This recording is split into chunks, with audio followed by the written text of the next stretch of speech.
মইনো ঘোঁৰা ঘাঁহ কাটি আছিলোঁ নেকি ইমান দিনে, নে মাৰ্বল গুটি খেলি আছিলোঁ, নে টাং গুটি খেলি আছিলোঁ, সেইটো প্ৰমাণ হ'ব। সেয়া এক প্ৰকাৰে নিশ্চিত হৈ পৰিছে। সেই অখিল গগৈ য'তে থাকে তাতে কণ্ট্ৰল লগাব।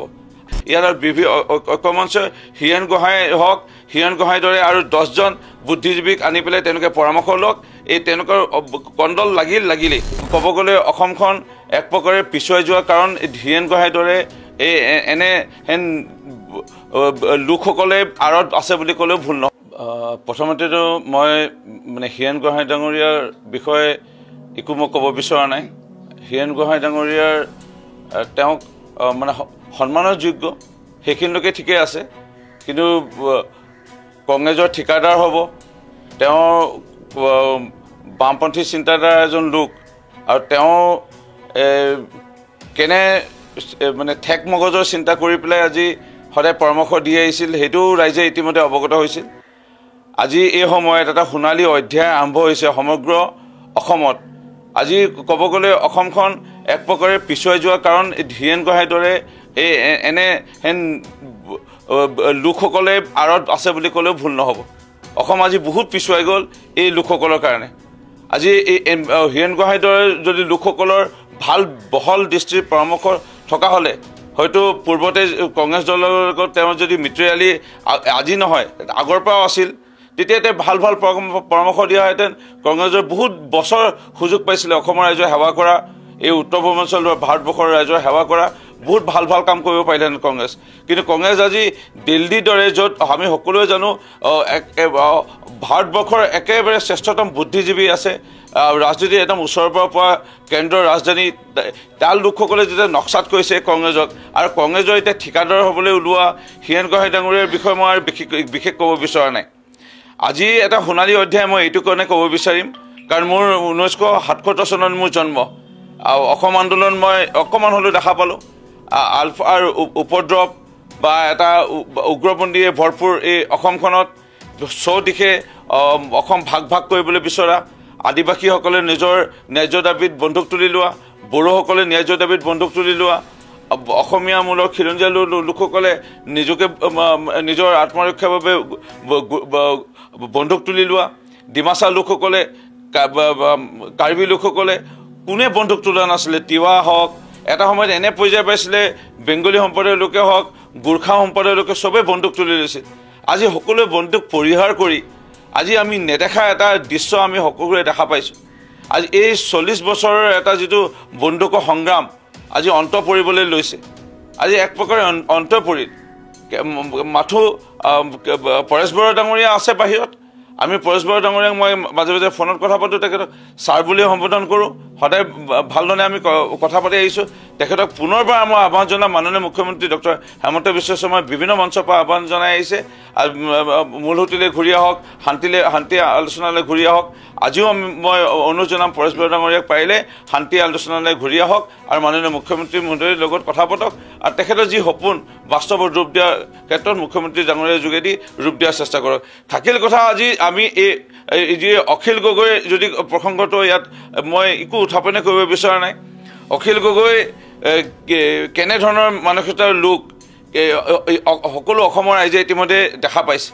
তেওঁ বিধানসভাৰ মজিয়াতে হওক, বিধানসভাৰ বাহিৰতে হওক, তেওঁ কি কৰিছিল, ক'ত কি কৰিছিল, তেওঁ তেওঁৰ যাত্ৰা আৰম্ভ হ'ল সকলোৱে জানে। তেওঁ যাত্ৰা আৰম্ভ কৰিছিলে ভয় ভাবুকি দেখুৱাই RTI মাৰি পেলাই, আৰু সেই RTI মাৰি পেলাই নদী বান্ধ আন্দোলনৰ সময়ত কি কৈছিল, আৰু পিছলৈ গৈ পেলাই হাজাৰ হাজাৰ কৃষক লোকক আজিও কোনো অসমৰ ৰাইজে পাহৰা নাই। 2013-14 বৰ্ষত তৰুণ গগৈ ডাঙৰীয়া যেতিয়া মুখ্যমন্ত্ৰী আছিল, খোজকঢ়াই আনিছিলে উজনি অসমৰ পৰা দিছপুৰলৈ বুলি বোলে মাটি পটা দিয়াম বুলি। নিজে মাটি পটা, অৰ্কিড পাৰ্কৰ নামত মাটি পটা লৈ আজি য'ত বনহস্তি, আজি জীৱ জন্তু, আজি বৃক্ষণস্থলী, সেই মাটি তেওঁ লৈ ল'লে। বলপূৰ্বকভাৱে সেই সময়ত লৈ ল'লে, নিজৰ নামত নামকৰণ কৰি ল'লে। আজি সেই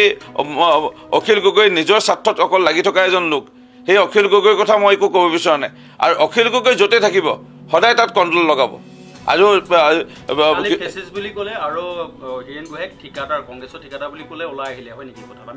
মই আকৌ কৰিব বিচাৰিছোঁ, কৃষক মুক্তি সংগ্ৰাম সমিতি জন্ম দিছিল মেধি ডাঙৰীয়াকে লৈ, কমল মেধি ডাঙৰীয়াকে কেইজনক লৈ। আজি কৃষক মুক্তি সংগ্ৰাম সমিতি চানবান বুলি ক'লে ভুল নহ'ব। তেওঁ সোমালে বিৰোধী ঐক্য মঞ্চত, সেইও চানবান। তেওঁ জন্ম দিলে ৰাইজৰ দল সেও এক প্ৰকাৰে অকল এটা সমষ্টিত কিবা কাৰণে ভাগ্য ভাল শৃংখল চলীয়া ডাঙৰীয়াকে লৈ বিভিন্ন 14-15টা আমাৰ জাতীয় সংগঠনে তেওঁ সহায় কৰাৰ কাৰণে শিৱসাগৰত তেওঁ জিকিছিল আজি তাৰিখত তেওঁ যদি নিৰ্বাচনত প্ৰতিনিধিত্ব কৰে বেয়াকৈ বিধ্বস্তভাৱে তেওঁ তাত পৰাজিত হ'ব সেয়া এক প্ৰকাৰে নিশ্চিত হৈ পৰিছে সেই অখিল গগৈ য'তে থাকে তাতে কণ্ডল লগাব আৰু আজি এই বিৰোধী ঐক্য মঞ্চটো এই কণ্ডল লগোৱাৰ কথা কৈছে তেওঁ ফেচিছ কৈছে মেছেজ কৈছে বেচিছ কৈছে সেইটো প্ৰসংগত মই একোৱে ক'ব বিচৰা নাই খালি এটাই মই ক'ব বিচাৰিম আজি তাৰিখত বিৰোধীয়ে যজ্ঞ কৰক বিৰোধী ঐক্য মঞ্চই যদি ইয়াত বোলে 24 ঘণ্টা মন বোলে প্ৰাৰ্থনা কৰিছে বিৰোধী ঐক্য মঞ্চই বোলে কিবা বোলে চকু মুদি পেলাই মানে নিদ্ৰাত তেওঁলোকে বোলে মন বোলে প্ৰাৰ্থনা কৰিছে তেওঁলোকে বোলে এবছৰ ধৰি প্ৰাৰ্থনা কৰিছে এতিয়া হেমন্ত বিশ্ব শৰ্মা ডাঙৰীয়াৰ আজি নেতৃত্বত অসম এটা সোণালী অধ্যায় আৰম্ভণি হ'বলৈ ধৰিছে ই বছৰ দিশত জনজাতীয় লোকসকলৰ কাৰণে আজি এটা সুৰক্ষা এটা সুৰক্ষিত আমাক প্ৰদান কৰা এখন চৰকাৰ আমি পাইছোঁ বুলি অনুভৱ কৰিছে চাহ জনগোষ্ঠীৰ লোকসকলে হওক ইয়াত যিসকল যুৱচামে হওক ইয়াত যিসকল নিবনুৱা চামে হওক আজি এটকাও নিদিয়াকৈ চাকৰি পোৱা লৈ পেলাই এটা তেওঁলোকে আশাৰ পথ দেখা পাইছে 1.5 লাখৰ ওচৰা-ওচৰি নিযুক্তি নতুনকৈ উদ্যোগ আহিব ধৰিছে তাত নিযুক্তি পোৱা আশা সপোন দেখিছে তেওঁলোকে পৰিয়ালক দেউতা মাক বৃদ্ধ বয়সক তেওঁলোকে আশাৰে তেওঁলোকে অসমৰ বাহিৰলৈ নগৈ বা অসমত যিসকল অসমৰ বাহিৰত আছিল আৰু তেওঁলোকে আজি অসমলৈ ঘূৰি আহিবলৈ ধৰিছে এটা সোণালী অধ্যায় আজি এই দুৰ্নীতি নোহোৱা হৈ পৰিছে আজি সব দিশত এটা আনন্দ পৰিৱেশ সংস্কৃতিৰ দিশত গুৰুত্ব প্ৰদান কৰিছে মুখ্যমন্ত্ৰী ডাঙৰীয়াই ইয়াত সুৰক্ষা দিশত গুৰুত্ব প্ৰদান কৰিছে ড্ৰাগছৰ বিৰুদ্ধে অভিযান আৰম্ভ কৰিছে সেইকাৰণে বিৰোধী ঐক্য মঞ্চৰ যিয়ে যিমানে এনেকৈ ৰিজৰ্টত কৰক এনেকৈ ক'ৰবাত চাংঘৰত কৰক এনেকৈ ক'ৰবাত নদী কিনাৰত কৰক এনেকৈ ক'ৰবাত পাহাৰৰ কিনাৰত কৰক এনেকৈ ক'ৰবাত উশাহ বন্ধ কৰি কৰক তেওঁলোকে চকু মুদি পেলাই তেওঁলোকে কিবা এটা যজ্ঞ কৰক বিৰোধী যিমানে যি নকৰক আজি তাৰিখত বিৰোধী কথা নুশুনে ৰাইজে শেহতীয়াকৈ মই কোৱা কথা নহয় শেহতীয়াকৈ উপ নিৰ্বাচন কেইটা হৈ গ'ল এই উপ নিৰ্বাচনত বিৰোধী কথা নুশুনিলে আজি শেহতীয়াকৈ বিভিন্ন পৰ্যায়ত যদি আপোনালোকে চায় তেওঁলোকে বিভিন্ন ধৰণৰ কথা আজি ঝুমুৰ বিনন্দিনী সময়তো ক'ব বিচাৰিছিল কিন্তু ৰাইজে নুশুনিলে স্বতঃস্ফূৰ্তভাৱে ৰাইজৰ সঁহাৰি আছিল সেই সৌ দিশত যদি আপোনালোকে চায় এটা সুন্দৰ অধ্যায় আৰম্ভ হ'ব ধৰিছে ইয়াৰ ঐক্য মঞ্চই হীৰেণ গোহাঁই হওক হীৰেণ গোহাঁইৰ দৰে আৰু 10জন বুদ্ধিজীৱীক আনি পেলাই তেওঁলোকে পৰামৰ্শ লওক এই তেওঁলোকৰ